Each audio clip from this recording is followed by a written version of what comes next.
আজকে আমি যে মুভিটি এক্সপ্লেন করতে যাচ্ছি এটি একটি Malayalam family comedy drama movie. মুভিটির নাম আদি। একটা ছেলে কোর্ট ম্যারেজ করে সদ্য বিয়ে করা নতুন বউকে নিয়ে বাসায় ফিরছে। দুজনের মনেই হাজারো দুষ্টু মিষ্টি রোমান্স ঢেউ খেলতেছে। আর খেলারই কথা, তাই দুজনেই শুধু বাসায় পৌঁছানোর অপেক্ষাতে অস্থির হয়ে যাচ্ছে। কিন্তু পথের মাঝে এরা দুটো বখাটে ছেলের খপ্পরে পড়ে যায়। তারপর এদের সাথে যা যা ঘটে তা শুধু এদের ফার্স্ট নাইট নয়, বরং এদের পুরো দাম্পত্য জীবনের ভঙ্গি বেঁধে দেয়। কিন্তু কি ছিল সেই ঘটনাটা সেটা তো মোটামুটি মুভির শুরুর দিকেই জানতে পারবেন। বাট সেই ঘটনার পর যা যা তাণ্ডব হয় সেগুলোই এই মুভির আসল মজা। তো কথা অনেক হলো, এবার চলুন মুভির কিছু সিন দেখে নিয়ে মুভিটি শুরু করা যাক।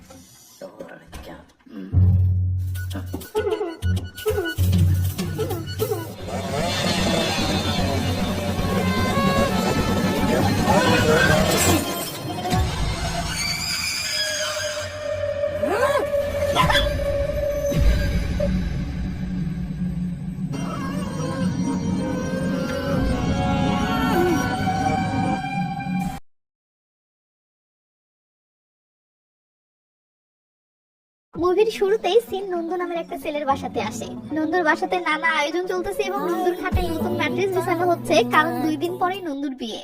তো নন্দুর যে মেয়ের সাথে বিয়ে হচ্ছে চলুন তার সাথে পরিচয় করিয়ে দেই। এই যে নন্দু যে মেয়ের সাথে ভিডিও কলে কথা বলতেছে এটাই নন্দুর হবু বউ গীতা। নন্দু ও গীতা যেভাবে ফ্রিলি কথা বলতেছে তা দেখে নিশ্চয়ই বুঝে গেছেন এদের মাঝে অলরেডি ভালো একটা বন্ধুত্ব হয়ে গেছে। তো কাল দিন পর এদের বিয়ে। এই অবস্থায় এদের অনুভূতিগুলো কেমন তা ফুটে তোলার জন্য রোমান্টিক কিছু সিন দেখানো হয়। কিন্তু রোমান্টিক মোডে গীতাকে ফোন করে বলে আগামীকাল তো আমাদের বিয়ে, তো তুমি আগামীকাল রাতের ব্যাপারে ভাবছো? গীতা বলে আর বলো না, আমি তো আগামীকাল রাতের ব্যাপারে ভেবে পুরো পাগল হয়ে যাচ্ছি। তো এরা এভাবে দুষ্টু মিষ্টি আলাপ করতেছে। এমন সময় গীতার মা গীতাকে ডাকলে গীতা কলটা কাটতে ধরতেই নন্দু বলে আগে একটা চুমু দাও তারপর কল কাটো। গীতা তখন টুক করে একটা চুমু দিলে নন্দুও টুক করে একটা চুমু দেয়। সিন চলে আসে আগামীকাল কাজী অফিসে। তো এদের বিয়ে সম্পূর্ণ হলে দুই পরিবারের সবাই আলাদাভাবে বাসায় পৌঁছাতে থাকে আর নন্দু তার বউকে নিয়ে আলাদা একটা গাড়িতে ওঠে। বাট গাড়িতে উঠে নন্দু মুগ্ধ হয়ে তার বউকে দেখতে থাকে। বউ বলে এভাবে তাকিয়ে আছো কেন? নন্দু বলে তোমার হাসিটা মন ভরে দেখছি। এমন সময় নন্দুর এক দুলাভাই বলে কিরে রাস্তাতেই বাসর করবি নাকি, আয় বাসায়। এই বলে দুলাভাই চলে গেলে নন্দু গীতাকে বলে ফাইনালি তাহলে আমরা স্বামী স্ত্রী হয়ে গেলাম। এই বলে নন্দু হাত মেলায়, এরপর চলতে শুরু করে। তো এরা নানা দুষ্টু মিষ্টি খুনসুটি করতে করতে বাসায় ফিরতে থাকলে পথের মাঝে একটা গির্জা দেখে এরা গাড়ি থেকে নেমে প্রার্থনা শেষে আবার গাড়িতে ওঠে। এরপর নন্দু তার বউকে দেখতে দেখতে গাড়ি স্টার্ট দিতেই একটা ছেলেটিকে গালি দেয়। গীতা বলে আরে মুখ খারাপ করছো কেন, সে চলে গেছে। নন্দু তখন শান্ত হয়ে গাড়িটা স্টার্ট দিতে ধরতে কি যেন দেখে খুলতে যায়। ক্যামেরা ঘুরতেই আমরা দেখি সেই বাইকওয়ালা তেড়ে এসে বলতেছে শুয়োরের বাচ্চা কি বললি? এই বলে ছেলেটি বাইক থেকে নেমে এসে নন্দুর গাড়িতে আঘাত করতে থাকে ও রেগে মেগে এমন খারাপ ভাষায় গালি দিতে থাকে যা বলার মতো না। এদিকে ছেলেটির সাথে আরেকজন আছে, সেও সেম অবস্থা শুরু করেছে। নন্দু থমে গেছে কারণ সে সদ্য বিয়ে করে রোমান্টিক মোডে বাসায় ফিরতেছে এবং সাথে তার নতুন বউটাও আছে। এখন এই বউয়ের সামনে এমন পরিস্থিতিতে পড়া, বুঝতেই তো পারছেন এটা কতটা খারাপ একটা ফিলিংস। তাই নন্দু পরিস্থিতিটা সামলানোর চেষ্টা করে বাট ছেলেগুলো থামার নামই নিচ্ছে না।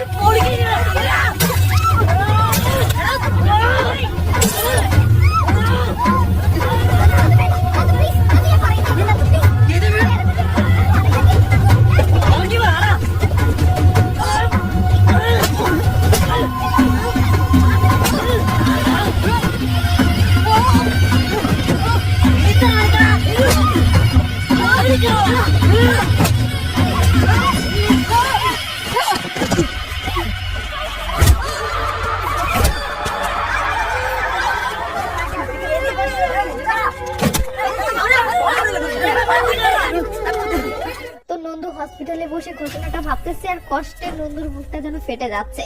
এমন সময় নন্দুর দুলাভাই একটা লুঙ্গি কিনে এনে বলে এটা পর। আপনারা তো দেখেছেনই ছেলেগুলো নন্দুকে মেরে নন্দুর পরনের ধুতি পর্যন্ত খুলে নিয়ে গেছে। তো দুলাভাই বলে তোর গাড়িটা মেরামতের জন্য মেকানিক্সের কাছে পাঠিয়েছি। নন্দু বলে গীতা কোথায়?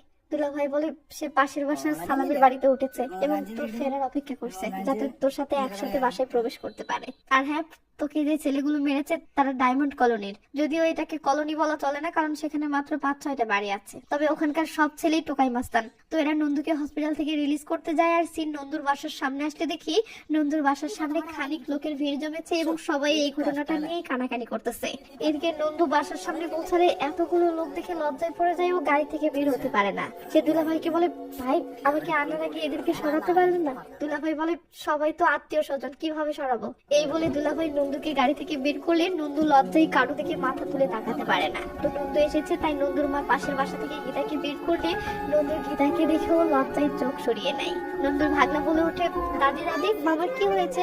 ইচ্ছির মত দুম করে মুখ চেপে ধরে। তো এদের দুজনকে একত্র করে এদের গৃহ প্রবেশ করানো হলে গীতা ও নন্দুকে বসতে দেওয়া হয়, কিন্তু গীতার সামনে নন্দু আনকমফোর্টেবল ফিল করছে দেখে নন্দুর বোন গীতাকে রুমের ভিতরে নিয়ে যায়। নন্দু তো এই চেহারায় বিয়ের ফটোশুট করতে পারবে না, তাই দুলাভাই বলে, ক্যামেরাম্যান অপেক্ষা করছে, ওকে বিদায় করে দিয়ে আসি। এই বলে দুলাভাই যেতে যেতে সবার উপর চিল্লাই বলে, সবাই এভাবে ভিড় করে কি দেখছেন? এখানে কি সাপের খেলা হচ্ছে? যান সবাই। সিন কাট হলে দেখি নন্দু বাথরুমে ঢুকেছে।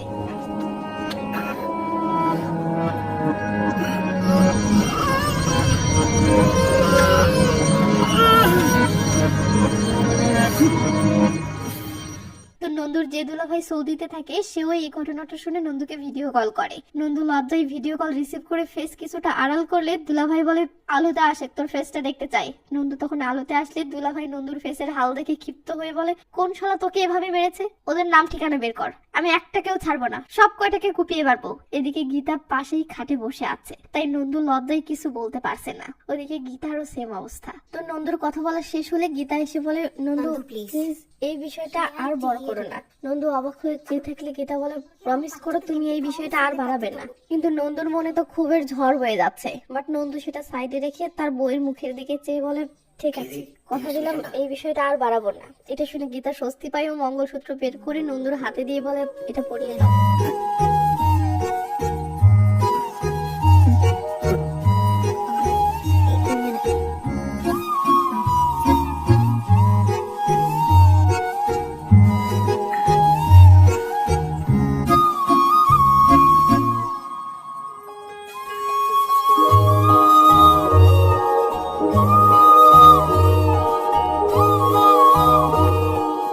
এদিকে নন্দুর দুলাভাই থাঙ্গাচান এসে দেখে নন্দুর মা বোন এখনো সেই বিষয়টা নিয়ে মন খারাপ করে না খেয়ে বসে আছে। এটা দেখে থাঙ্গাচান রেগে মেগে বলে, আরে এবারে থেকে কেউ মরেছে নাকি? সবাই এভাবে শোক পালন করতেছো, যাও খেয়ে দিয়ে সবাই ঘুমিয়ে পড়ো। বাহিরে এসব কথা শুনে নন্দুও বেরিয়ে এসে কান্নার স্বরে মা বোনকে বলে, যা হওয়ার হয়ে গেছে, তোমরা সবাই প্লিজ এখন ভুলে যাও এবং আমাকেও একটু ভুলতে দাও।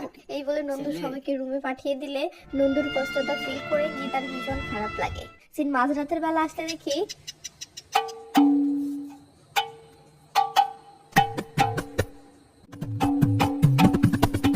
তো গীতা গোসল সেরে রুমে এসে বলে, তুমি ফ্রেশ হবে না? নন্দু টেনশনে থাকাই কোনো কথা বলে না। গীতা বলে, রাতের ডোজের ব্যথার বড়িটা খেয়েছো? নন্দু টেনশনে এটারও কোনো জবাব না দিয়ে পায়চারি করতে থাকে। এটা দেখে গীতা বলে, তোমার যদি কিছু বলার থাকে তো বলতে পারো। নন্দু বলে, আসলে আমার গা খুব ব্যথা করতেছে, তাই 2 প্যাক মাল খেলে অনেক ভালো ফিল করতাম। গীতা বিব্রতকর পরিস্থিতিতে পড়ে বাধ্য হয়ে সায় দিলে নন্দু একটা বোতল বের করে গীতাকে বলে, তুমি অনেক ক্লান্ত, তাই তুমি ঘুমাও, আমি ছাদ থেকে খেয়ে ফিরবো। গীতার কি বার বলার আছে, সে চুপচাপ সায় জানায়। তো নন্দু ছাদে উঠে ঘটনাটা ভোলার জন্য মাল খেতে থাকে, বাট ঘটনাটা যেন কিছুতেই তার মাথা থেকে যাচ্ছে না।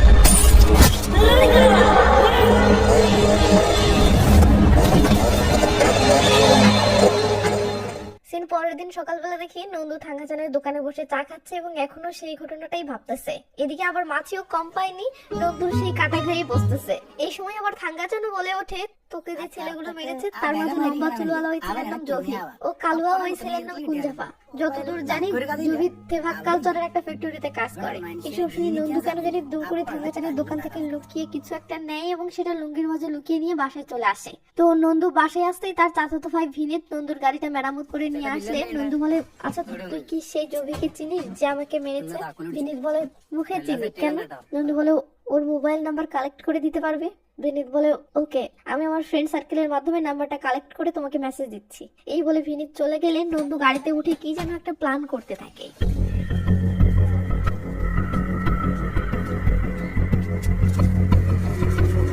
তো নন্দু ভিডিও কল করার জন্য ফোন কোথায় রাখবে সেটার পারফেক্ট জায়গা খুঁজছিল। এমন সময় গীতাকে দেখে মোবাইলটা সরিয়ে নিয়ে গাড়ি থেকে বের হয়। গীতা নন্দুর সাথে নানা আলাপ শুরু করলে নন্দু বলে আসলে আমাকে গাড়ি নিয়ে একটু বাইরে যেতে হবে। গীতা বলে সাথে আমিও যাই, 5 মিনিট ওয়েট করো, আমি রেডি হয়ে আসতেছি। নন্দু বলে আমাকে একা যেতে হবে। এটা শুনে গীতা মন খারাপ করে বলে ওকে যাও। এই বলে গীতা চলে যেতেই বিনীত মেসেজ করে জহির নাম্বারটা দেয়। নাম্বারটা পেতেই কেন জানি নন্দুর সকল কষ্ট হালকা হয়ে যায় ও নন্দু একদম ফুরফুরা মোড়ে বাসার ভিতরে ঢুকে বলে হ্যালো ম্যাডাম, আপনি কি করছেন? গীতা বলে তুমি যাওনি? নন্দু বলে তাড়াতাড়ি রেডি হও। গীতা এবার অভিমান করে যেতে না চাইলে নন্দু গীতার অভিমান ভাঙানোর জন্য রোমান্টিক মোডে দুষ্টামো শুরু করে।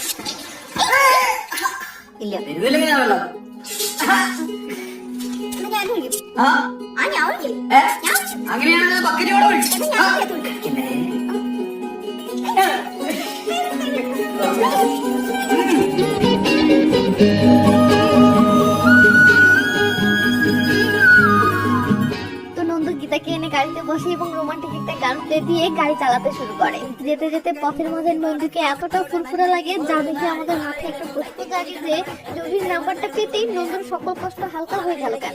নন্দু আসলে মতলব কি? তো যাই হোক, নন্দু খুশির ঠেলায় তার বউকে ইচ্ছে মতো শপিং করে দিয়ে বাসায় এনে নামিয়ে দেয়। এরপর কি যেন ভেবে মনে মনে খুশি হতে হতে গাড়িটা ঘুরিয়ে নেয় ও জহিকে কল করে। জহি বলে হ্যালো কে? নন্দু বলে আমি নন্দু। কোন নন্দু? যাকে তুই নতুন বউয়ের সামনে রাস্তায় ফেলে মেরেছিলি। আরে তুই? তোর মার কি কম হয়েছে? আরো চাস? হ্যাঁ আরো চাই। তোরের বাচ্চা এবার এমন কেলান কেলাবো 6 মাস দাঁড়াতে পারবি না, তাই নাকি? হিম্মত থাকে তো একা থেবাক কাল চরে রাস্তায় আয়। একা আসিস, একা একা বুঝেছিস? শালা দাঁড়াই ঘুরে আসতেছি। এই বলে জহি ফোনটা কেটে দিলে নন্দু সে অস্থির একটা পাট নিয়ে গাড়ি স্টার্ট দেয়।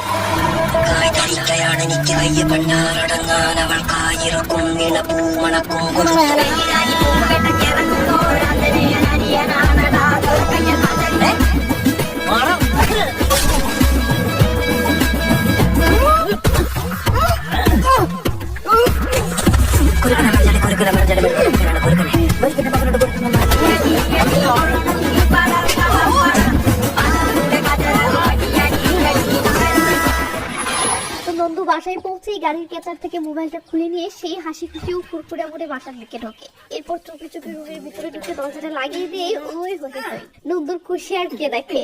তো নন্দু মোবাইলটা চার্জে লাগিয়ে দিয়ে ফুরফুরা মোড়ে ফ্রেশ ট্রেশ হয়ে রুমে এসে গীতাকে ডাক দেয়। এরপর মোবাইল নিয়ে জহিকে মারার সেই ভিডিওটা ওপেন করতে থাকে যে গীতাকে গর্ব করে সেটা দেখাবে, যাতে গীতার সামনে মার খেয়ে নন্দুরের যে প্যাস্টিস পাঞ্চার হয়েছিল এবার জহিকে মারার ভিডিওটি দেখিয়ে সেই হারানো সম্মানটা ফিরে পায়। কিন্তু একে ভিডিওতে তো নন্দু নিজেও মার খাওয়ার ফুটেজ উঠেছে। দুর্বল, এটা কাজ হলো? মেজাজটাই তো খারাপ। তাই গীতা রুমে আসতেই নন্দু মোবাইলটা লুকিয়ে ফেলে। গীতা বলে কি জন্য ডাকলে? নন্দু ভেবে চাকে খেয়ে বলে আরে তেমন কিছু নাই, এমনি। গীতা বলে তোর কপাল থেকে রক্ত বেরোচ্ছে কেন? নন্দু বলে আরে গাড়ি থেকে বের হতে গিয়ে আঘাত পেলাম।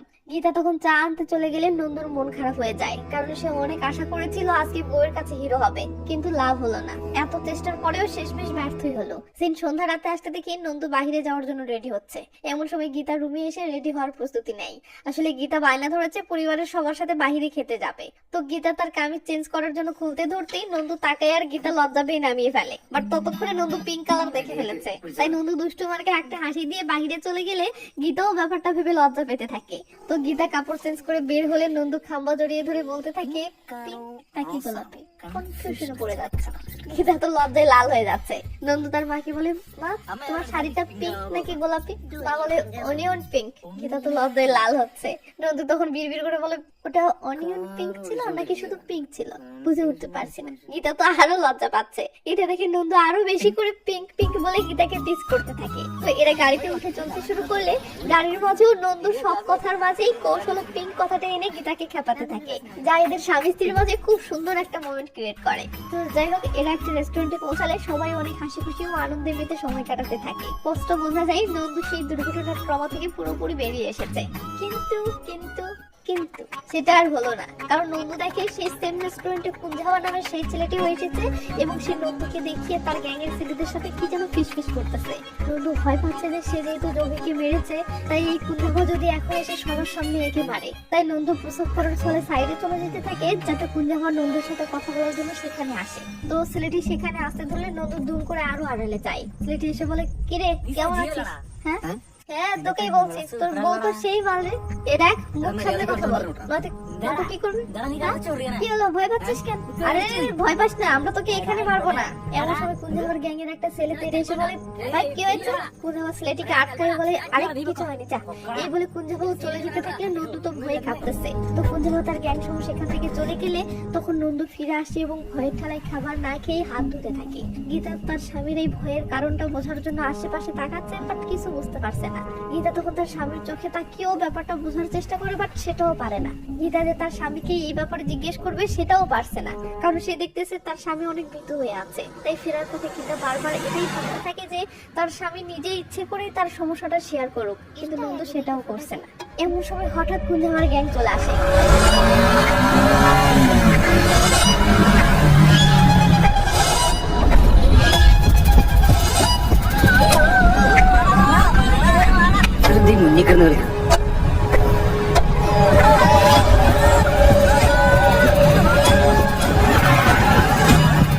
তো আড়ালে এত কিছু হয়ে যাচ্ছে, অথচ নন্দু তার সমস্যাটা গীতার সাথে শেয়ার করছে না। এটা দেখে গীতা মনে ভীষণ কষ্ট পেয়ে ছাদে উঠে একা বসে থাকলে নন্দু এসে বলে, গীতা কি হয়েছে? গীতা বলে, আমাদের গাড়ির সামনে যে ছেলেগুলো চিল্লালো ওরা কে? নন্দু বলে, আমি তো জানি না। গীতা বলে, দেখো আমাদের বিয়ের 2 দিন হয়ে গেছে, আমি যে তোমার স্ত্রী সেটা ভাবো না কেন? তুমি যদি কোনো সমস্যায় থাকো তাহলে স্ত্রী হিসেবে আমাকে সেটা বলা উচিত। নন্দু বলে, আমি তো তোমার থেকে কিছুই লুকাইনি। সত্যিই লুকাওনি? হ্যাঁ সত্যি। হ্যাঁ। এবার গীতা রেগে মেগে যেতে থাকলে নন্দু থামাই। তখন গীতা বলে, যখন আমাকে মন খুলে সবকিছু বলতে পারবে তখন আমার সাথে কথা বলতে আসিও। এই বলে গীতা নন্দুকে অ্যাভয়েড করতে শুরু করলে নন্দু মনে সাহস জুগিয়ে বলে ওঠে, যে ছেলেটি আমাকে মেরেছিল গতকাল আমি তাকে ফোন করে ডেকেছিলাম। কেন? মারার জন্য। গীতা তো শক। সে বলে, তার মানে আজকে তারা প্রতিশোধ নিতে এসেছিল? হ্যাঁ হতে পারে। তো তুমি ছেলেটিকে কেন মারতে গিয়েছিলে? গীতা, সে আমাকে রাস্তার মাঝে সবার সামনে মারধর করেছে, সেটা প্রসঙ্গ নয়। প্রসঙ্গ হলো সে তোমার সামনে আমাকে মেরেছে, তোমার কাছে আমাকে কাপুরুষ বানিয়ে দিয়েছে, তাই আমি তাকে মেরে সেটা ভিডিও করে তোমাকে দেখিয়ে নিজেকে প্রমাণ করতে চেয়েছিলাম। এসব শুনে গীতা রীতিমতো অবাক হয়ে বলে, আমরা স্বামী স্ত্রী, আমাদের মাঝে একে অপরকে প্রমাণ করার কি আছে বুঝলাম না। আর আমি যে তোমাকে বলেছিলাম এই ব্যাপারটা আর লম্বা করবে না, তাহলে আবার এই ঝামেলায় কেন জড়ালে? নন্দু বলে, গীতা প্লিজ তুমি টেনশন করো না, আমি ছেলেটির কাছে ক্ষমা চেয়ে ব্যাপারটা আপোষ করে নেব। গীতা বলে, নন্দু আমি সুখী একটা জীবন চাই, প্লিজ আমার ফিলিংসটা বোঝার চেষ্টা করো এবং ব্যাপারটা শেষ করো। এই বলে গীতা রাগ করে চলে যায়। পরের দিন সকালে দেখে নন্দু থাঙ্গাচানকে সাথে নিয়ে জহির বাড়িতে আসতেছে আপোষ করে বিষয়টা শেষ করার জন্য। তো থাঙ্গাচান জহির বাড়িতে এসে জহির খোঁজ করলে জহির মা জহিকে ডাক দেয়। জহি বাইরে এসে নন্দুকে দেখে তো ভেবাচাকা খেয়ে যায়। সে বুঝে উঠতে পারছে না নন্দু কি মতলবে এসেছে। থাঙ্গাচান বলে, জহি তোমার সাথে একটা বিষয়ে আলাপ করতে এসেছি। জহি ভয়ে কুঞ্জামাকে ডাক দিয়ে বলে, এদেরকে নিয়ে উঁচু ঢিবিতে যা তো, আমি আসতেছি। কুঞ্জামা তখন নন্দুর দিকে এভাবে তাকালে নন্দুর তো রাগে গা জ্বলে যাচ্ছে, বাট কিছু করার নেই। তো এরা সেই উঁচু ঢিবিতে এসে বসে আছে, হঠাৎ দেখে জভি একা না এসে তার গ্যাংয়ের ছেলেপেলেকে নিয়ে এসেছে। এটা দেখে ভয়ে নন্দুর তো গলা শুকিয়ে যায়। এদিকে জভি এসে রেগে মেগে বলে, তাহলে আমাকে মারতে এসেছিস? এই বলে জভি নন্দুকে থাপড়াতে থাকলে থাঙ্গাচান আটকায় বলে, ভাই আমরা তো আপোষ করতে এসেছি। এটা শুনে জভি আরো খেপে গেলে কুঞ্জামা জভিকে থামাতে আসে। তখন জভি বলে, তুই জানিস না এই সালে সেদিন ফেরাক কালচারে আমাকে মারতে এসেছিল, আর আজকে সোজা বাসাতেই চলে এসেছে। এটা শুনে থাঙ্গাচান অবাক হয়ে নন্দুর দিকে তাকায়, কারণ নন্দু যে জভিকে মারতে গিয়েছিল এটা সে জানতো না। তো থাঙ্গাচান অনেক কষ্টে জভিকে শান্ত করে, বাট জভি বারবার রেগে যেতে থাকে। এটা দেখে জভির এক বন্ধু জভিকে বলে, আরে একটু শান্ত হয়ে বস, সে কি বলতে এসেছে একবার শুনে। এই বলে ছেলেটির নন্দু জভিকে সামনাসামনি বসালে থাঙ্গাচান জভির কাছে হাত জোর করে বলে, ভাই দয়া করে ব্যাপারটা মিটমাট করো, ওর নতুন বিয়ে হয়েছে আর বিয়ের দিনে এই দুর্ঘটনাটা ঘটেছে, বেচারা এটা নিয়ে খুব পেরেশানে আছে, তাই প্লিজ যে কোনো ভাবে এই ঝামেলাটা মিটমাট করো। টাকার প্রসঙ্গ আসলে আমরা সেটাতেও রাজি। এটা শুনে জভি বলে, মিটমাট পরে হবে, আগে আমি তাকে মারবো। এরপর জভির নন্দুকে বলে, তোকে আমি ইচ্ছে মতো খেলাবো, তোর বউয়ের সামনেই আবার খেলাবো, তবেই আমার রাগ করবে। নন্দু বলে, সরি ভাই আমার ভুল হয়ে গেছে, রাগ তোর সরি। এই বলে জভি আবার নন্দুকে থাপড়াতে ধরলে ছেলেবেলে জভিকে আটকাই বলে, সে যখন আপোষ করতে এসেছে তো ক্ষমা করে দে। জভি বলে, সে আপোষ করতে এসেছে, দেখ ওর কোমরে কি। এই বলতেই কুঞ্জামা নন্দুর কোমরে লুকিয়ে রাখা স্ক্রু ড্রাইভারটা বের করে ফেলে। এটা দেখে থাঙ্গাচান যেমন শখ তেমন ছেলেপেলেও শখ। এতক্ষণ যে ছেলেগুলো নন্দুর পক্ষ নিচ্ছিল এখন তারাই যখন নন্দুকে মারার জন্য রেডি হচ্ছে, এটা দেখে নন্দু ভয়ে কাঁপতে কাঁপতে জমিকে বলে, প্লিজ ভাই ক্ষমা করে দাও, আপোষ করো প্লিজ। তখন জমি বলে, শালা আপোষ চাস, তো চল একটা কাজ কর। এই বলে জমি ফিস ফিস করে নন্দুর কানে কি যেন বলতেই নন্দু জমিকে মারার জন্য ক্ষিপ্ত হয়ে ওঠে। থাঙ্গাচান তাড়াহুড়ো করে নন্দুকে ছাড়িয়ে নিয়ে সবাইকে সরি বলে সেখান থেকে কেটে পড়ে ও দূরে এসে নন্দুকে বলে, তুই যে ওকে মেরেছিলি সেটা আমাকে বলিসনি কেন? আর আপোষ করার জন্য আমাকে এনেছিস, তো সাথে স্ক্রুড্রাইভার এনেছিস কেন? ভাগ্য ভালো যে তারা সবাই মিলে আমাদেরকে ওজন কেলেনি দেয়নি। জানি না সে আপোষের জন্য তোকে কি শর্ত দিয়েছে, তবে ভালো হয় ওর শর্তে রাজি হয়ে যা, নয়তো বিদেশে আর ফেরত যেতে পারবে না, এখানেই লাশ হয়ে যাবি। এই বলে থাঙ্গাচান চলে যায় আর নন্দু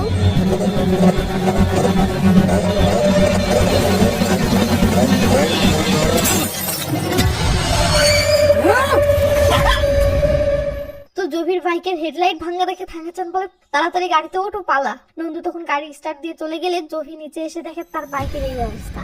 জহি তো বুঝতে পারতেছে এটা কার কাজ। তো নন্দু বাসায় ফিরে আসলে গীতা নন্দুকে সাইডে এনে বলে, কি খবর, আপোষ করে আসলে?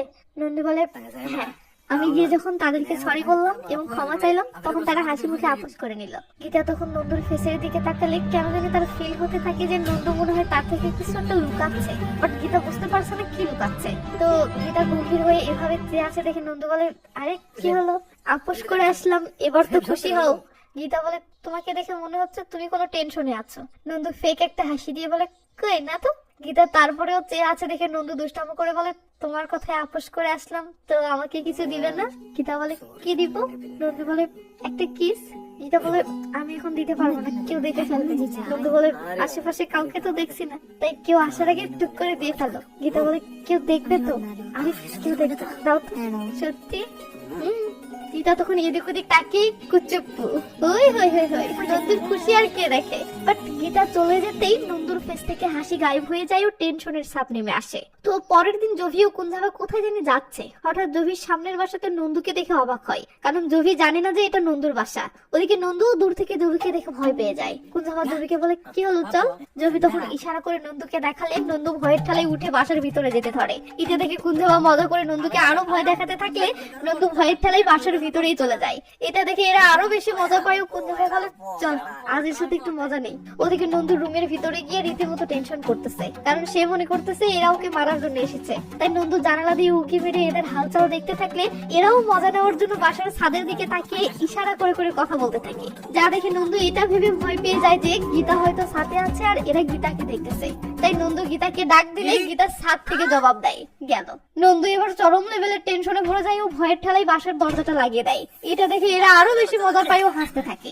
এদিকে গীতা নিচে এসে বলে, কি হলো, ডাকছো কেন? নন্দু কি বলবে ভেবে না পেয়ে বলে, আমার খুব মাথা ব্যথা করছে, এক কাপ চা বানিয়ে দিতে পারবে? গীতা বলে, ছাদ থেকে কাপড়গুলো তুলে আনি। নন্দু বলে, প্লিজ এক্ষুনি একটু বানিয়ে দাও না। গীতা তখন চা বানাতে কিচেনে গেলে নন্দু জানালা দিয়ে বাহিরে উঁকি মেরে দেখে এরা নেই, চলে গেছে। এটা দেখে নন্দু যেন হাফ ছেড়ে বাঁচে। বাট নন্দু ভাবতেছে ছেলেগুলো যেহেতু একে মারার জন্য এর বাসার ঠিকানা কালেক্ট করে বাসা পর্যন্ত চলে এসেছে, তার মানে এই বাসায় থাকা আর নিরাপদ নয়। সেই সাথে গীতা যদি এই বাসাতে থাকে তো ছেলেগুলো বাসায় আসলে গীতা আসল সত্যটা জেনে যাবে যে ছেলেগুলোর কাছে নন্দু আপোষ না করে গীতার কাছে মিথ্যা বলেছে। তাই নন্দু তার মাকে বলে, মা আমি ভাবতেছি গীতাকে নিয়ে কয়েকদিনের জন্য কোথাও ঘুরতে যাই। কিচেন থেকে এটা শুনে গীতা অবাক হয়। মা বলে, কোথায় যাবি? নন্দু বলে, আমার বন্ধুর একটা রিসোর্ট আছে, ভাবতেছি সেখানে যাব। বোন বলে, আচ্ছা যা ঘুরে আয়, গীতার ভালো লাগবে। গীতা তো বুঝতে পারছে না হঠাৎ কি মতলব হলো। নন্দু বলে, কবে মানে? আজকেই যাব, দুপুরেই খেয়ে রেডি হব। এই বলে নন্দু কিচেন থেকে বের হলে গীতা কাছে রেখে বলে, হানিমুনের কথা কেউ এভাবে সবার সামনে বলে? আমি তো লজ্জায় কিচেন থেকেই চলে আসলাম। নন্দু বলে, আমার বউর সাথে আমি হানিমুন করবো, এতে কার কি? গীতা বলে, ও আচ্ছা এই জন্য তাহলে মাথা মাথায় নাটক করছিলে, ছেড়ে দিব একটা। তখন নন্দুই দুম করে গীতাকে মেরে পালাতে শুরু করলে গীতা বলে, আমিও তোমাকে মারতে চাই। মারবে তো আসো, তোমার ভাগ্নে আছে। আরে থাক, আসো, সত্যি কিন্তু মারবো। হ্যাঁ আসো। গীতা তখন লজ্জা লজ্জা ফেসে কাছে আসলে দুজনে দুষ্টামো শুরু করে। নন্দু বলে, আমরা রিসোর্টে গিয়ে কি করবো বলো তো? কি করবে? নন্দু বলে, দেখাচ্ছি। এই বলে নন্দু গীতাকে জড়িয়ে ধরে বিছানায় পড়ে গেলে এদের মাঝে খুব সুন্দর একটা মোমেন্ট ক্রিয়েট হয়। সিনে একটু পর আসলে দেখি এরা গোয়ার উদ্দেশ্যে রওনা দিয়েছে। তো একটু এসে নন্দু গীতাকে বলে, আসো তুমি গাড়ি চালো। যা শুনে গীতা খুশি হয়, বাট প্রচুর ভয়ও পাচ্ছে। বাট নন্দু সাহস যোগালে গীতা সেই লেভেলের খুশি হয়। তো এরা যাওয়ার সময় পথের মাঝে দাঁড়িয়ে থাকা কুঞ্জাভাই এদেরকে দেখে ফেলে ও কাকে জানি ফোন করে। সে যাই হোক, এরা সেই রিসোর্টে এসে পৌঁছালে বন্ধুটি এদেরকে রিসিভ করে এবং এদের রুমে নিয়ে আসলে ওই হই হই হই বাসর ঘর তো পুরো সাজানোই আছে। এরা তো সেই খুশি হয়ে সেলফি তোলে। সিন চলে আসে রাতে। গীতা ওয়াশরুম থেকে ফ্রেশ হয়ে রুমে ঢুকতেই নন্দুকে খালি গায়ে দেখে বলে, তুমি কাপড় খুলে দাঁড়িয়ে আছো কেন? নন্দু লজ্জা পেয়ে বলে, এই এমনি গরম লাগছিল তাই। গীতা তখন ঘুমানোর জন্য বেডে আসতেই নন্দু হামলা করে বসে। গীতা বলে, দাঁড়াও দাঁড়াও, আমরা কি বসে থেকে একটু আলাপ করতে পারি? নন্দু দুষ্টামি করে বলে, আমরা আলাপ করার জন্য এসেছি। গীতা বলে, আসলে বাসাতে সবাই থাকে তাই মন খুলে তোমার সাথে কখনো আলাপ করার সুযোগ পাইনি, তাই ভাবতেছি এখানে কটা দিন তোমার সাথে শুধু মন খুলে আলাপ করবো। নন্দু বলে, সেটা পরে করা যাবে, চলো এখন রোমান্স করি। এই বলে নন্দু গীতাকে শুইয়ে দেয়।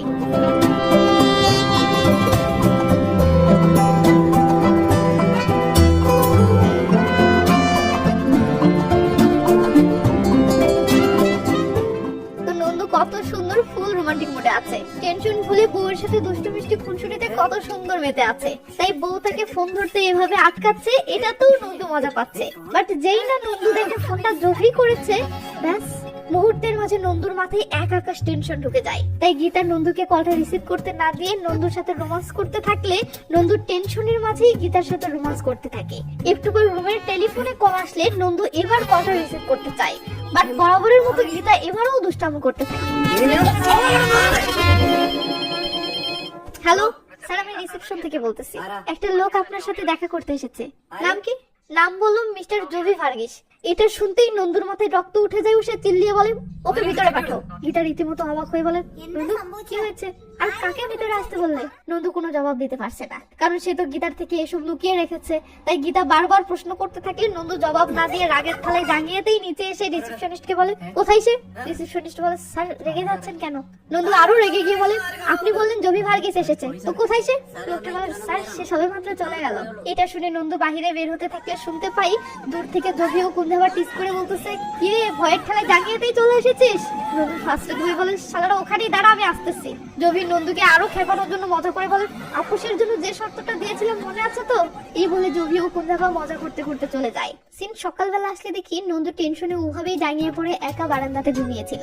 তো নন্দু ঘুম থেকে জেগে রুমে আসলে ভিতরে কোথাও গীতাকে খুঁজে পাচ্ছে না। নন্দু তখন রেগে মেগে বাহিরে আসলে দেখে গীতা দূরে নিরিবিলি একটা জায়গায় একা দাঁড়িয়ে আছে। নন্দু তখন রেগে মেগে সেখানে আসতেই গীতা বলে, তোমার সমস্যা কি? কত রাতে কি ঘটেছিল বলো? নন্দু ফ্রাস্ট্রেট হয়ে বলে, আমার সব সমস্যা তোমাকে বলতে হবে? নন্দুর এভাবে চিল্লিয়ে ওঠা দেখে গীতা অবাক হয়ে চেয়ে থাকলে নন্দু বলে, সব ব্যাগপত্র গুছাও, বাসায় চলে যাবো। এই বলে নন্দু যেতে ধরে আবার ফিরে এসে রেগে মেগে বলে, আমার দিকে এভাবে চেয়ে আছো কেন? চলো বাসায় যাবে। এই বলে নন্দু যেতে থাকলে গীতা আরো বেশি অবাক হয়ে চেয়ে থাকে। এটা দেখে নন্দু আবার ফিরে আসে ও টেনশনে ছটফট করতে করতে বলে, তোমার আইডিয়াও নিয়ে আমি কতটা মানসিক চাপে আছি। তোমাকে অনেক বেশি ভালোবাসি বলেই তোমার থেকে এসব লুকিয়ে যাচ্ছি, কিন্তু আমিও তো মানুষ, আমারও তো কষ্ট সহ্য করার একটা লিমিট আছে। এসব শুনে গীতার চোখে জল টলমল করে ওঠে। নন্দু বলে, সরি। গীতা বলে, দেখো আমি তোমার স্ত্রী, সো তোমার সমস্যার সমাধান করার দায় শুধু তোমার একার না, সেটা সমাধান করার দায়িত্ব আমারও। আর এই কারণেই আমি কয়দিন থেকে সারাক্ষণ শুধু এটাই বোঝার চেষ্টা করে যাচ্ছি যে তোমার সমস্যাটা আসলে কি। কিন্তু তুমি কিছুতেই আমাকে মুখ ফুটে কিছু বলছো না। তুমি কি ভাবছো এটা করে তুমি আমার সামনে হিরো হয়ে যাচ্ছ? নো, তুমি দিনকে দিন আরো আমার সামনে কাপুরুষ হয়ে উঠতেছো। এটা শুনে নন্দু তো থ মেরে যায়। গীতা বলে, রাতে ওই ছেলেগুলো এসেছিল তাই না, যারা তোমাকে মেরেছিল? নন্দু রেগে মেগে বলে, এসব পুরুষদের ইস্যু, এসবে হস্তক্ষেপ করবে না। গীতা বলে, নো, এটা আমার স্বামীর ইস্যু, আর আমার স্বামীর ইস্যুতে আমি অবশ্যই নাক গলাবো। আমিও আমার অ্যাঙ্গেল থেকে আমার স্বামীর সমস্যার সমাধানের চেষ্টা করবো, তাই না? নন্দু কোনো কথা বলে না। গীতা বলে, আচ্ছা তুমি না বলেছিলে তুমি আপোষ করেছো, তাহলে ওরা এখানে কেন আসলো বলো? নন্দু রেগে মেগে বলে, সেদিন কোনো আপোষ হয়নি। এটা শুনে গীতা তো শক। নন্দু বলে, তারা আমাকে আবার মারতে চাই, তোমার সামনে মারতে চাই। এবার বলো আমি এসব বলে তোমাকে কেন অশান্তিতে ফেলবো? গীতা বলে, আমাকে এসব না বলেই মনে হয় আমি শান্তিতে আছি, তাই না? নন্দু দেখো অনেক হয়েছে, তুমি ওদেরকে ডাকো, এবার আমি ওদের সাথে আলাপ করে আপোষ করবো, এক্ষুনি ডাকো। নন্দু বলে, গীতা তুমি বুঝতে পারছো না এই আপোষ সম্ভব নয়। কেন সম্ভব নয়? তুমি ওদেরকে ডাকো, আলাপের মাধ্যমে আমি সমাধান করে নেব। এই বলে গীতা এক্ষুনি কল করে ডাকার জন্য জোর করতে থাকলে নন্দু শেষমেশ কল করে। সিন কাট হয়ে রাতে আসতে দেখি নন্দুর কল পেয়ে জহি ও কুন্দাবা রিসোর্টের সামনে চলে এসেছে। তো এরা রিসোর্টে এসে নন্দুর রুমের সামনে এসে কলিং বেল বাজালে গীতা দরজাটা খুলে দেয়। এরা তখন ভিতরে চলে আসলে গীতা দরজাটা লাগিয়ে দিয়ে এসে এদেরকে বসতে বলে। জহির চেয়ারে বসে পড়লে নন্দু ও গীতাও জহির মুখোমুখি বসে পড়ে। বাট নন্দু ও গীতা কি বলে কথা শুরু করবে ভেবে পাচ্ছে না। এমন সময় জহির পাশের টেবিলে থাকা পোস্টার মেশিনে আওয়াজ হলে গীতা মেশিনটা বন্ধ বন্ধ করতে আসে। ব্যাস এই সুযোগে জভি বাজে নজরে গীতাকে দেখতে থাকে ও ইশারায় নন্দুকে টিস করতে থাকে। তো গীতা ফিরে এসে আবার নন্দুর পাশে বসে ও জভিকে বলে, দেখো ভাই, দোষ তোমারও ছিল, দোষ আমার স্বামীরও ছিল, সে যা হওয়ার হয়ে গেছে। আমরা আর এই বিষয়টাকে টেনে লম্বা না করি, আর প্লিজ আপোষ করে বিষয়টা এখানেই শেষ করি। এটা শুনে কুঞ্জাবা উল্টো আরো ক্ষিপ্ত হয়ে যায় ও নন্দুকে গালি দিয়ে বলে, তোর কোনো ক্ষমা হবে না, তোকে তোর বউয়ের সামনে আবার মারবো। বউয়ের সামনে আবার এমন পরিস্থিতিতে পড়ে নন্দুর তো ভীষণ খারাপ লাগতেছে, কিন্তু কি আর করার, আপোষ তো করতে হবে। তাই নন্দু উঠে এসে জভিকে বলে, তোমরা আমাকে আবার বউয়ের সামনে মারতে চাও তাই তো, ওকে চলো আমাকে মারো এবং এই বিষয়টা ক্লোজ করো। এটা শুনে গীতা উঠে এসে নন্দুকে বলে, নন্দু কি সব বলছো, আমি তো মারামারির বিনিময়ে আপোষ করতে ডাকিনি। এই বলে গীতা জভিকে বলে, ভাই মারামারি ছাড়া আমরা কি আপোষটা করতে পারি না? জভি বলে, মারামারি ছাড়া আপোষ করার উপায় তো আমি তোমার স্বামীকে বলেছিলাম, কিন্তু সে তো সেটাতে রাজি হয় না। এটা শুনে গীতা অবাক হয়ে নন্দুর দিকে তাকালেন। নন্দু চোখ ফিরিয়ে নিয়ে জভিকে বলে, ভাই প্লিজ আমাকে মেরেই ঝামেলাটা শেষ করো। গীতা অবাক হয়ে নন্দুকে বলে, তারা কি উপায় বলেছিল? নন্দু জবাব না দিয়ে বসে পড়লে গীতা আবার নন্দুকে বলে, বলো তারা কি উপায় বলেছিল? কিন্তু নন্দু কোনো জবাব দিতে পারছে না। আর এদিকে এটা দেখে জভি হাসাহাসি করতেছে। এটা দেখে গীতা নন্দুকে পাশের রুমে ডেকে এনে বলে, আমি যে তোমাকে এত করে বোঝালাম আমার থেকে কিছু লুকাবে না, তাহলে এখনো তুমি আমার থেকে কি লুকাচ্ছ বলো? নন্দু জবাব না দিয়ে বলে, প্লিজ মার খাওয়ার মাধ্যমেই এটার সমাধান হতে দাও। এই বলে নন্দু যেতে তুলে গীতা টেনে ধরে থামায় ও আবার জিজ্ঞেস করে, বলো মারামারি ছাড়া আপোষ করার জন্য তারা কি শর্ত দিয়েছিল? কিন্তু নন্দু কিছুতেই বলতে রাজি না হলে গীতা রাগ করে বলে, যদি তুমি আমাকে সব খুলে না বলো তো সরি, তোমার সাথে আমার সংসার করা সম্ভব হবে না। এটা শুনে নন্দু টেনশনে করে অস্থিরতায় ছটফট করতে থাকে ও এভাবেই অনেক সময় কেটে যায়। বাট নন্দু এখনো কিছু বলছে না। এটা দেখে গীতা আবার জিজ্ঞেস করে, বলো সে আপোষের জন্য কি প্রস্তাব দিয়েছে? ব্যাস নন্দু রেগে মেগে বলে ওঠে, সে তোমার সাথে শুতে চেয়েছে। গীতা তো মুহূর্তের মাঝে পুরো থ মেরে যায়। তখন নন্দু কাঁদতে কাঁদতে বলে, এবার বলো আমি এটা কিভাবে তোমাকে বলতাম?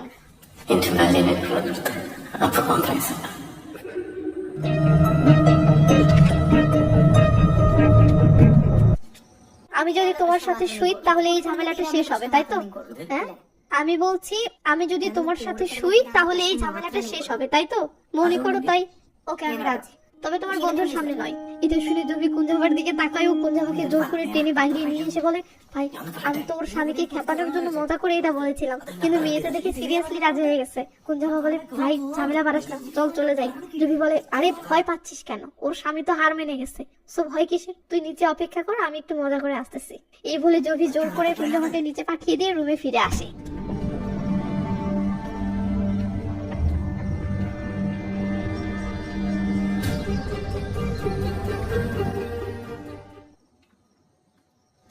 তো জভি এদিক ওদিক তাকাচ্ছে আর ভাবতেছে এর স্বামী কই গেল। এদিকে গীতা এটা দেখে বলে, কি করতেছ? জভি বলে, না কিছু না। গীতা এবার খাটের উপর এসে বসে পড়ে ও বলে, দরজাটা লক করে চলে আসো। জভি ভেঙা চাকা খাওয়া ভয়ে ভয়ে দরজাটা লাগিয়ে দিয়ে আস্তে আস্তে বলে, আমি আসলে বিশ্বাস করতে পারছি না যে তুমি সত্যি সত্যি রাজি হয়েছো। এই বলে জভি গীতার পাশে বসে পড়ে ও ভয়ে ভয়ে বলে, তোমার নাম কি? গীতা জবাব না দিয়ে জভিকে চেয়ে চেয়ে দেখতে থাকে। ও কি যেন ভেবে মনে মনে হাসতে থাকে। জভি ভয়ে ভয়ে আবার এদিক ওদিক তাকালে গীতা বলে, কাকে করছো? তুমি তো আমার সাথে শুতে চাও তাই না? তো শুরু করো। জভি ভেঙা চাকা খেয়ে যায় ও ভয়ে ভয়ে হাতটা গীতার শরীরের দিকে আনতে থাকে, বাট ভয়ে সাহস পাচ্ছে না। এদিকে গীতা কেন জানি এক নজরে জভির দিকে চেয়ে আছে। জভি ভয়ে ভয়ে বলে, আমি কি তাহলে তোমাকে স্পর্শ করতে পারি? গীতা তখন সাইডে ইশারা করে দেখালে জভি সেদিকে তাকিয়ে নন্দুকে দেখে উঠে পড়ে ও বলে, কিরে ভাই তুই রুমে কেন? টয়লেটে ছিলি নাকি? আমরা আলাপ করছি কিভাবে আপোষ করা যায়, তুই ডিস্টার্ব করিস না, যা। গীতা বলে ওঠে, নন্দু রুমেই থাকবে। হ্যাঁ গীতা বলে, হ্যাঁ সে রুমেই থাকবে আমাদেরকে সহযোগিতা করার জন্য, তুমি আসো আমরা আপোষ করি। জভি বলে, তার সামনে কিভাবে সম্ভব? গীতা বলে, তুমি আমার সামনে আমার স্বামীকে মারতে চেয়েছিলে তাই না? তাহলে আমার স্বামীর সামনে শুতে পারবে না কেন? জভি তো ভয়ে থ মেরে গেছে। গীতা তার স্বামীকে বলে, তুমি এদিকে আসো তো। জভি তো বুঝতে পারছে না এখানে এখন কি ঘটতে চলেছে, তাই জভি ভয়ের ঠেলায় কাঁপতে শুরু করলে গীতা সেই মজা পায় ও হাসতে থাকে। জভি বলে, এ মেয়ে খবরদার হাসবে না বলে দিলাম। গীতা আবার হেসে দেয় ও বেডের কাছে এসে বলে, আসো তাড়াতাড়ি শুরু করো। জভি ভয়ের ঠেলায় বিরক্ত হয়ে বলে, আমি শুতে চাই না। গীতা রেগে মেগে বলে, তাহলে কি চাও? হ্যাঁ জভি ভয়ের ঠেলায় বলে, আমি ওকে তোমার সামনে মারতে চাই। গীতা তেড়ে এসে বলে, খবরদার সিদ্ধান্ত পাল্টাবে না, তুমি যে জন্য এসেছো চলো সেটা শুরু করো প্লিজ। জভি তো ফাটাফাটির চিপায় পড়ে গেছে ও ভয়ে কাঁপতে শুরু করেছে। এটা দেখে গীতা মনে মনে হাসতে থাকে, কারণ গীতার একটা স্পেশাল ট্যালেন্ট আছে, তা হলো মানুষকে অ্যানালাইসিস করে তার মনের অবস্থাটা বুঝতে পারা। আর গীতা এখন বুঝতে পারতেছে ভয়ে জভির কতটা ফাটতেছে। তাই গীতা বলে, তুমি এমনিতে শুতে রাজি হবে না তো? দাঁড়াও। এই বলে গীতা রেগে মেগে ধ্যাম করে একটা চাকু হাতে নেই ও বলে, কি হলো শুবে নাকি চাকু মারবো? নন্দুও বলে, কি রে শু? লে জ্বালা, জবি তো পড়ে গেছে মানকার চিপাই। এদিকে নন্দু ও গীতার আচরণও সন্দেহজনক লাগতেছে। কখন যে দুজনে খপ করে একে ধরে গলা কাটতে শুরু করে কে জানে। তাই জবি ভয়ের ঠালে বলে ওঠে, আপোষ করে নিয়েছি, এবার যেতে দাও। নন্দু বলে ওঠে, কিন্তু আমি তো এভাবে আপোষ করবো না, আমি তোকে আগে ইচ্ছে মতো মারবো, তবেই আমার রাগ কমবে। জবি বলে, ভাই প্লিজ আপোষ করে নাও। নন্দু বলে, কেলানি খাওয়া ছাড়া আপোষ করার একটা উপায় আছে, আর তা হলো আমার বউ আমার সামনে তোকে কষিয়ে একটা থাপ্পড় মারবে। যদি এই থাপ্পড়ে রাজি হোস তো তবেই আপোষ হবে, নয়তো আমি চাই না যে এই সমস্যাটা আপোষ হোক। এই বলে নন্দু ক্ষিপ্ত হয়ে গেলে গীতা নন্দুর ফেসের দিকে দেখে ও জবির ফেসের দিকে দেখে। এরপর জবির মানসিক অবস্থাটা বুঝে গেলে মনে মনে হাসতে থাকে। এদিকে নন্দু বলে, গীতা কামন। জবি বলে, প্লিজ বোন চাকু নামো। যদিও গীতার চাকুর প্ল্যান নেই, বাট জবি যেহেতু চাকুর ভয় পাচ্ছে তাই গীতা জবির মানসিক অবস্থাটা বুঝে সেই চাকুটাই হাতে নিয়ে এগোতে থাকে।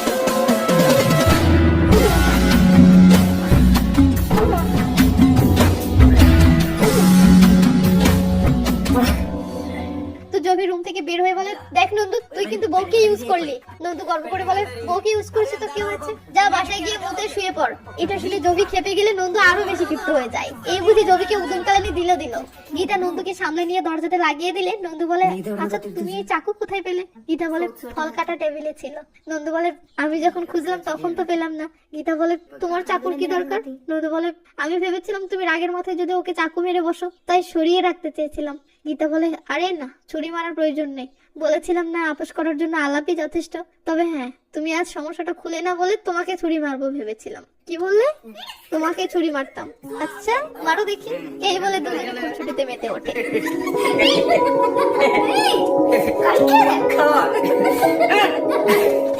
তো এদিকে জবি ইজ্জতের 12টা বাজিয়ে মন খারাপ করে নিচে আসতেছে, বাট দূরে কুঞ্জামাকে দেখতেই নরমাল হয়ে যায়, কারণ বন্ধুকে তো এসব বুঝতে দেওয়া যাবে না। বন্ধু বুঝতে পারলে বন্ধু মহলে ইজ্জত থাকবে না। তাই জবি দাঁত কেলিয়ে হাসতে হাসতে চলে আসলে কুঞ্জামা বলে, কিরে এত খুশি কেন, কি হয়েছে? জবি বলে, মামা হয়ে গেছে। হয়ে গেছে মানে? আরে মাম্মা এত কম বুঝলে হবে? আমার খুশি দেখে বুঝতে পারছিস না? সত্যি? হ্যাঁ মাম্মা সত্যি। চল এবার একটা সিগারেট দিয়ে একটা শুক টান দেই। কি বলিস, ওর স্বামীর সামনেই? তো আর কি, আমি কি ওকে ভয় পাই নাকি? তার মানে আপোষ হয়ে গেছে? আরে বেটা, শুয়েছি তো আপোষ হবে না কেন? হয়ে গেছে।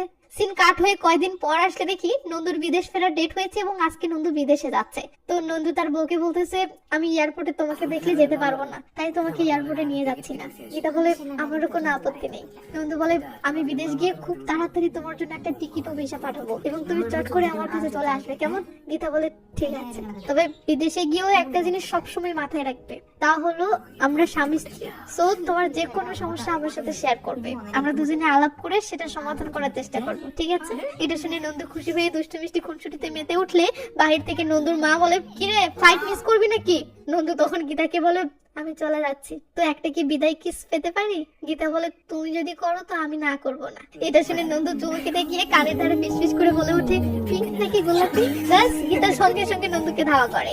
তো যাই হোক, নন্দু বাসার সবার থেকে বিদায় নিয়ে গাড়িতে উঠলে গীতা ইমোশনাল এক লুকে এভাবে বাই জানাই ও নন্দুর গাড়িটা বাসা থেকে বেরিয়ে যায়। তো নন্দুর সাথে থাঙ্গাচানও আছে। পথের মাঝে নন্দু কাকি যেন দেখে থাঙ্গাচানকে বলে, একটা বাদর খেলা দেখবে? তো থাঙ্গাচান বলে, আরে এটা কি করলে? তুই তো সৌদিতে যাচ্ছিস, কিন্তু তারা তো তোর বাড়িতে চলে আসবে। নন্দু হেসে দিয়ে বলে, আমার বউ আমার বাড়ি সামলানোর জন্য একাই যথেষ্ট। ওদিকে জবি দৌড়ে আসতেছে আর বলতেছে, শালারে।